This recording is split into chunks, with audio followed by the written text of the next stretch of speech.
Art, communication, esprit, 13300, Salon de Provence. Philosophie, le passé recomposé, avoir été et être. Le passé recomposé, avoir été et être. À quoi servirait-il une mémoire pour toujours? Cela serait-il vivable pour l'être humain au présent? On peut se poser la question de la relation entre la pensée critique et la transmission de quelque chose pour les générations futures. Cela serait-il en contrariété avec l'oubli volontaire?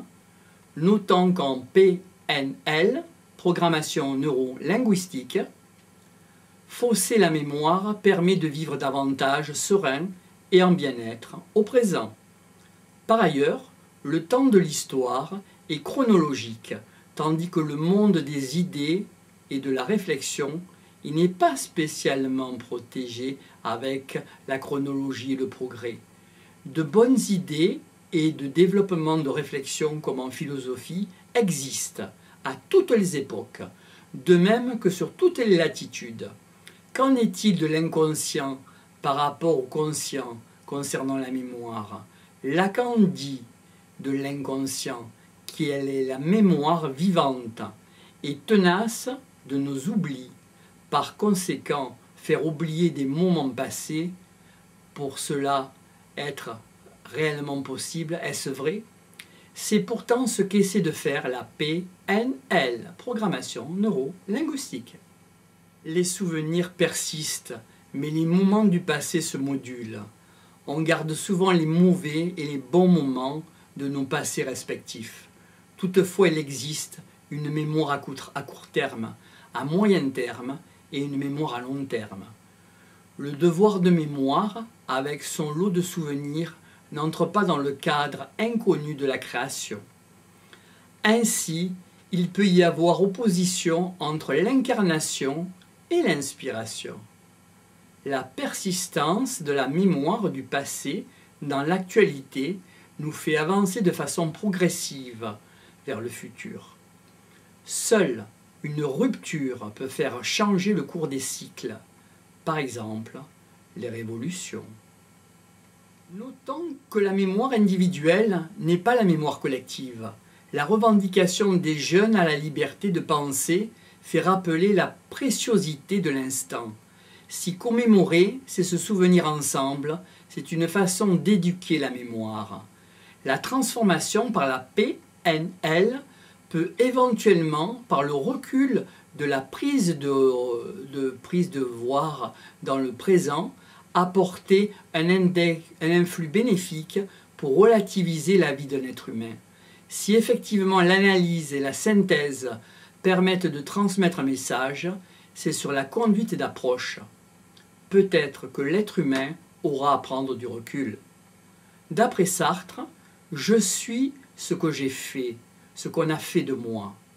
Ainsi, il y aurait aussi d'importance à rattacher la structuration d'un être humain par lui-même que par autrui. Par ailleurs, si le temps se dessine sous forme de cycle ou d'éternité, comment interpréter un tournant de l'histoire? Par exemple, je suis fabriqué et je me fabrique implique un temps progressif. La structuration des passives de l'être humain est seulement a priori. En effet, quand je suis fabriqué, l'être humain, pour son processus de structuration, réagit aux événements qui le fabriquent. Donc, on peut influer sur ceci, car la réaction est aussi d'ordre actif, notamment dans le laps de temps de l'ingestion de l'information, comme la prise de recul de la réaction elle-même. Et je me fabrique, la structuration de l'être humain démontre une continuité logique, voire fataliste, où il ne peut intervenir et le placerait dans une destinée passive. Par rapport à autrui et à soi, la mémoire construit, fait évoluer et oriente le présent comme les projets du futur. Anouilh, dans Le Voyageur sans bagages, trame le thème que chacun d'entre nous est un voyageur, mais que nous avons des bagages, même en plaidant l'amnésie, temporaire, permanente de certaines brides de mémoire, la réalité tôt ou tard intervient et fait prendre conscience de qui nous sommes, avec qui nous entretenons des relations humaines, tout comme le biotope rattrape l'être humain et le rattache non plus aux rêves, mais aux idéaux, mais au réel. Art, communication, esprit, 13 300, Salon de Provence. Peut-on dire tout à tout le monde? En plus des informations courantes existent entre autres les non-dits, le silence, l'omission involontaire ou l'omission volontaire et la rétention d'informations.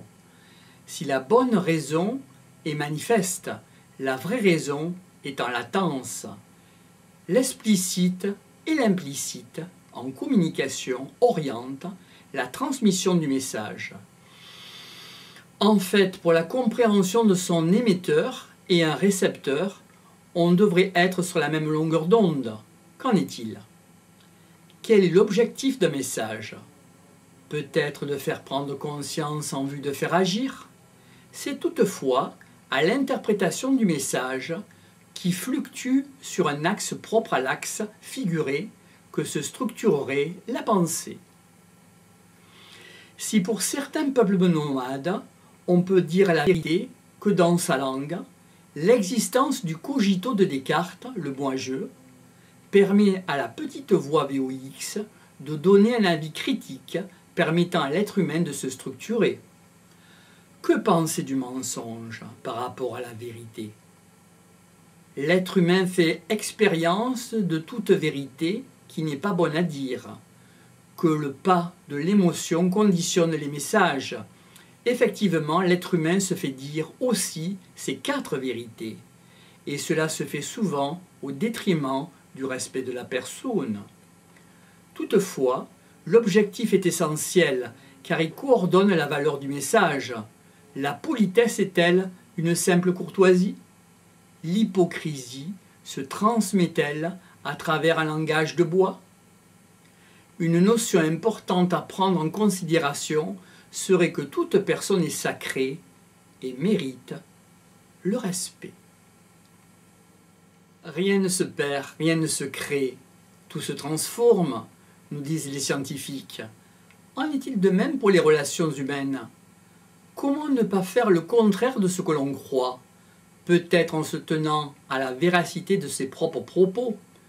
La conscience, cette petite voix VOX intérieure qui en nous incline à faire des choix, et cela dans l'objectif de s'engager dans une action. Pour Descartes, cela implique que j'avance masqué, en fait par l'utilisation de procédés et méthodes, de garder à l'esprit l'objectif de valeur de message, par les métaphores, les moyens détournés qui s'adressent à autrui, et cela ayant du sens, mais un sens à finalisation active, cette compréhension est en écho avec ce que l'être humain devrait comprendre. Si la justesse et la sincérité souvent se dispersent dans plusieurs éléments à prendre en compte comme l'allégorie, cela n'est pas une réflexion évolutive de la pensée. Donc, le j'avance masqué de Descartes nous incline à trouver des ressources en nous-mêmes pour ménager, pour que les angles s'arrondissent, pour que la valeur du message soit écoutée, entendue, compris et peut-être un jour mis en conscience. Effectivement, dire ces 4 vérités à quelqu'un ou quelque chose s'éloigne de la diplomatie et donc de l'objectif de communication. La qualité d'accompagnement en communication permet de vivre sereinement et en bien-être avec autrui, avec le monde et avec soi. Enfin, la faute et le pardon trouvent une alternative heureuse dans cet acte de libération de l'être humain par rapport à son passé, son présent ou ses projets, et je restaure à moi-même ou à elle-même ainsi qu'à autrui son moi. Sommes-nous prêts à avouer nos fautes? Tout dépendra de la qualité d'accompagnement sûrement. Sommes-nous prêts à pardonner? Comment pardonner à nous-mêmes? L'effort d'être sur la même longueur d'onde le permettra prioritairement un jour. Que signifie réellement la confiance?